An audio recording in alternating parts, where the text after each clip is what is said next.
माणसाचं वागणं कसं आहे सांगू का? तुमच्यातलं उदाहरण सांगू का? माणसाचं वागणं खिलारी बैलासारखं आहे फौज. कोणासारखं? खिलारी बैलाला खायला कमी पडू द्या, मालक त्याच्या खालून गेलं तरी शेपूट सुद्धा उचलणार नाही. आणि 2-4 दिवस जरा पेंट बिंड लावा, त्या माणसालाच उचलून टाकतात, मालकालाच. याचं हे खिलारी बैलाचं जे लक्षण आहे. तसं माणसापाशी थोडासा पैसा नसू द्या, कुणालाही नम्र भावानं ते कुणाच्याही पायावर पाय टेकवून. पण थोडासा पैसा आला का ते बापाला सुद्धा म्हणते तुझाच मी. ऐका, असा प्रकार आहे का? ते पैशाचा हा चमत्कार आहे, हा चमत्कार. तसा त्या भौमासुराला भरपूर पैसा, राज्य, आणि त्यानं या मृत्यू लोकामध्ये थैमान घालायला सुरुवात केलं. त्यानं काय थैमान घातलं माहिती का? त्या राज्यातल्या सुंदर सुंदर मुली तो पाताळामध्ये घेऊन जायचा आणि पाताळामध्ये तो त्या मुलींना ठेवायचा. अशी 1 नाही, 2 नाही, 100 नाही, 1000 नाही, 10,000 नाही, तर तब्बल यानं त्या राज्यातल्या सुंदर सुंदर मुली 16,100 मुली पाताळामध्ये नेऊन ठेवल्या. बंदी खाण्यामध्ये तो टाकायचा. आणि बंदी खाण्यामध्ये टाकल्यावर या 16,100 स्त्रिया भगवंताला आर्ततेनं हाक मारतात की भगवंत आता या संकटातून आम्हाला दुसरं कुणी सोडवणार नाही. आर्त हाक मारली की तुम्हाला म्हटलं बघा, भगवान परमात्मा येत असतात.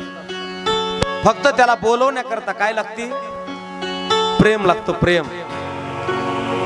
प्रेम म्हणजे मी तुझ्यासाठी शिरच कापीन आणि मी तुझ्याशिवाय जगू शकत नाही, हे नाही बरं. हे प्रेम नाही. याला वासना म्हणतात. याला काय म्हणतात? वासना. आणि ज्याला प्रेम म्हणतात तिथं काही शिल्लक राहत नाही, त्याचं नाव प्रेम आहे. मग खरं सांगा, तुम्ही जर असं म्हणत असाल मी लय त्यांच्यावर प्रेम करते आणि ते लय माझ्यावर प्रेम करतात, तर मग खरं सांगा तुमचे भांडणं का होतात? मग बोला की. बाया सहज बोलतात बघा, आमचे ते ना माझ्यावर इतकं प्रेम करतात, इतकं प्रेम. ऐकताय ना तुम्ही? मग एवढं प्रेम करतात तर ते रुमण्याने हाणतंय का? बोला ना. प्रेम करणारा माणूस मारल का? नाही नाही. अहो, याला प्रेम नाहीत म्हणत, याला वासना म्हणतात. काय म्हणतात? हा, हे आपलं जे प्रेम आहे तर फार काळ टिकणारं प्रेम नाही. सुरुवातीचे ज्याचे ज्याचं नवीन लग्न झालंय ना, बरं का गिरी महाराज बेतात गडी अजून काही का नाही. ज्याचं ज्याचं नवीन लग्न झालंय त्याचं बघा त्या दाम्पत्याचं जीवन.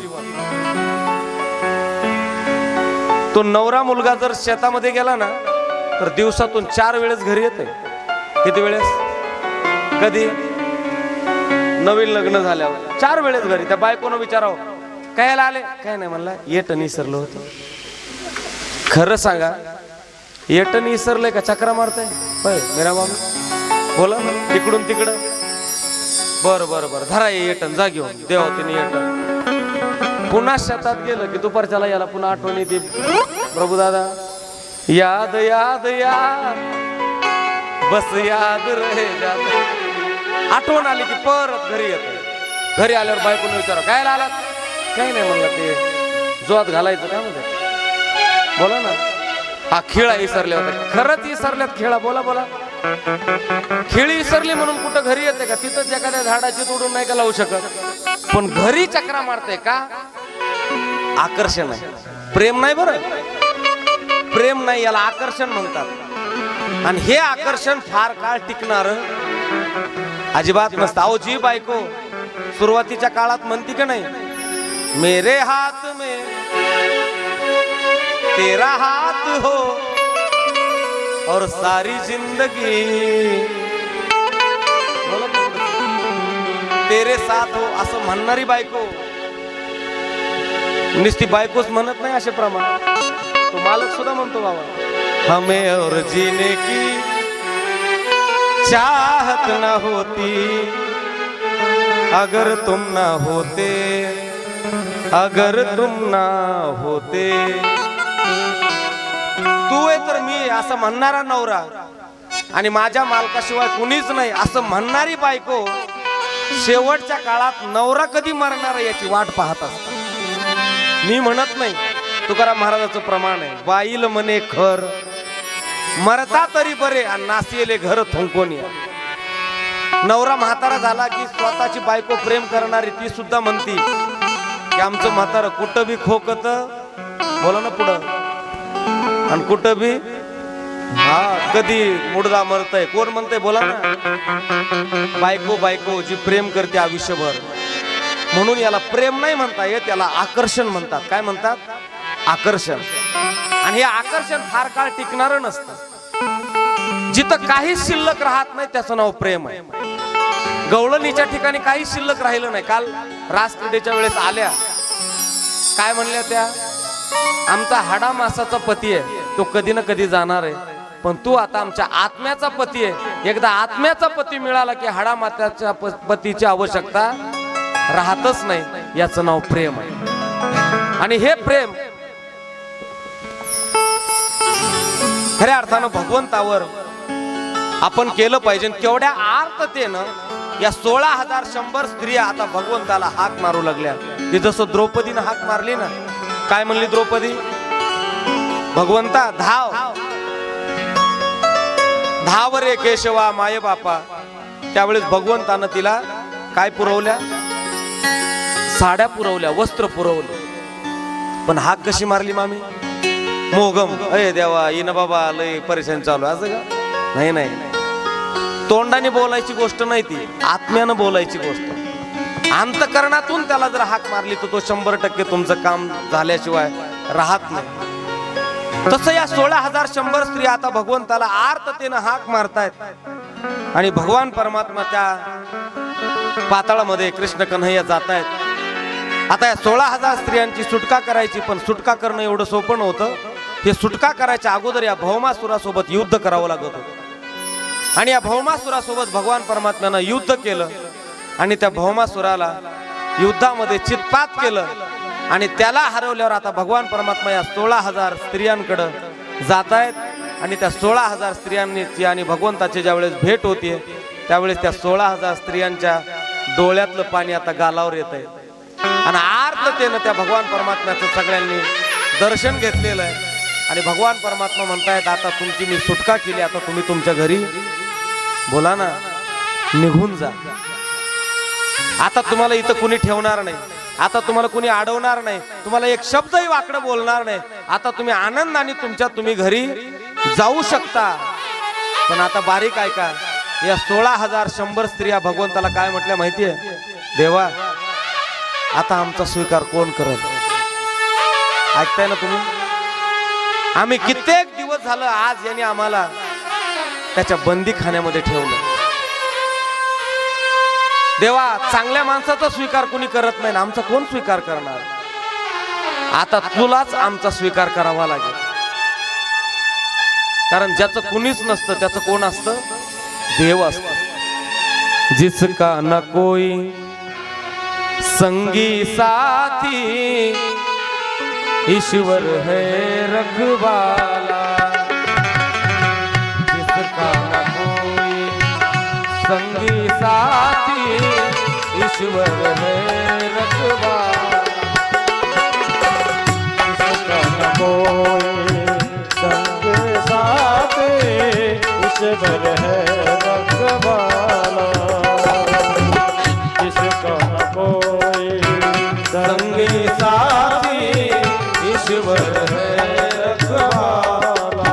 जो निर्धन है जो निर्बल है वो है प्रभु का प्यारा.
टूट गया है किनारा आशा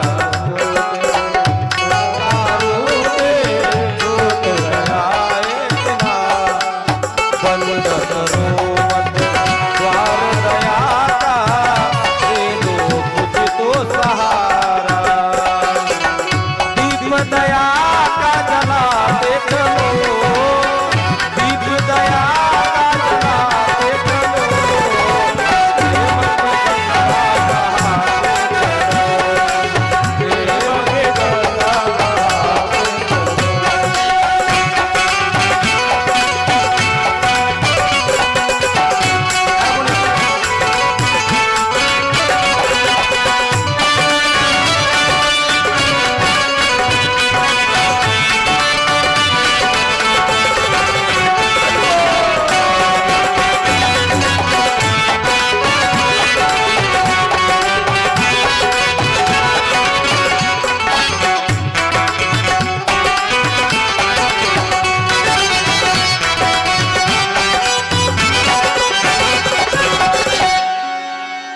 जिसका न कोई संगी साथी ईश्वर है रखवाला जो निर्धन है बस जो निर्बल है वो है प्रभु का प्यारा